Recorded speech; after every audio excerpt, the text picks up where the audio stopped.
गांव के किनारे एक पुराना सा स्कूल था जहां एक नया बच्चा दाखिल हुआ। नाम था आरव। 5वीं कक्षा में आया था, लेकिन बाकी बच्चों से बहुत अलग था। न बोलता था, न हंसता, न किसी से दोस्ती करता। पूरे दिन चुपचाप अपनी सीट पर बैठा रहता, जैसे उसकी आंखों में कोई गहरी कहानी छुपी हो। शिक्षक और बच्चे सब सोच में थे, आखिर ये आरव कुछ बोलता क्यों नहीं। कोई कहता शायद उसे बोलने में दिक्कत है, तो कोई कहता शायद उसका कोई दर्द है जो वो बता नहीं सकता। दिन बीतते गए, आरव की चुप्पी वैसी ही रही, लेकिन अजीब बात यह थी कि जहां भी वो जाता वहां कुछ न कुछ अजीब जरूर होता।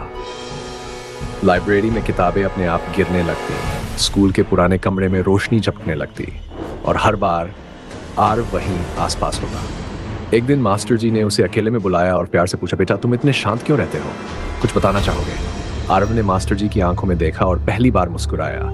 फिर धीरे से बोला, मुझे बोलना आता है, पर मैंने वादा किया है कि तब तक नहीं बोलूंगा जब तक उसे ढूंढ न लूं। किससे? मास्टर जी चौंक गए। आरव ने जवाब नहीं दिया, बस अपना पुराना बैग उठाया और स्कूल के पीछे वाले टूटे कमरे की ओर चला गया। उस दिन के बाद वो स्कूल कभी नहीं आया। कई साल बीत गए। आज भी स्कूल में वो पुराना कमरा बंद है। बच्चे कहते हैं वहां कोई है जो कुछ ढूंढ रहा है, बिल्कुल चुपचाप। क्या वो आरव है या कुछ और? समाप्त लेकिन रहस्यमय। सालों बाद उसी स्कूल में एक नई शिक्षिका आई, नाम था मेघा मैम। उन्हें पुराने कमरे के बारे में सबने पहले ही बता दिया था, उधर मत जाना, वहां कुछ है। पर मेघा मैम जिज्ञासु थी। एक दिन दोपहर के समय जब स्कूल खाली हो रहा था, उन्होंने हिम्मत करके उस टूटे पुराने कमरे की ओर कदम बढ़ाए। दरवाजा जंग लगा था पर खुला। भीतर धूल, पुरानी डेस्कें और दीवार पर एक पुरानी तस्वीर टंगी थी जिसमें 5 बच्चे थे और एक मास्टर जी।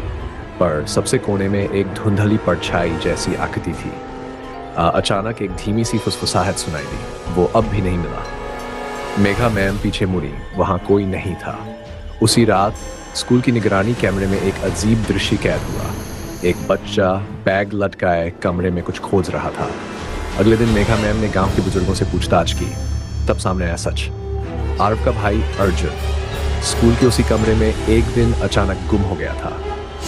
आरव ने उसी दिन वादा किया था, जब तक वो भाई को ना ढूंढ ले बोलेगा नहीं। लोगों ने माना कि अर्जुन का आत्मा उस कमरे में फंस गई थी और आरव सालों पहले खुद भी उसे ढूंढते ढूंढते कहीं खो गया।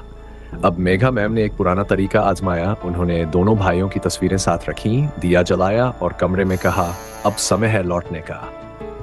साथ उस रात के बाद वो परछाई कभी नहीं दिखी। और अगले दिन किसी ने स्कूल के दरवाजे पर एक पुराना बैग रखा पाया जिस पर लिखा था आरव। समाप्त।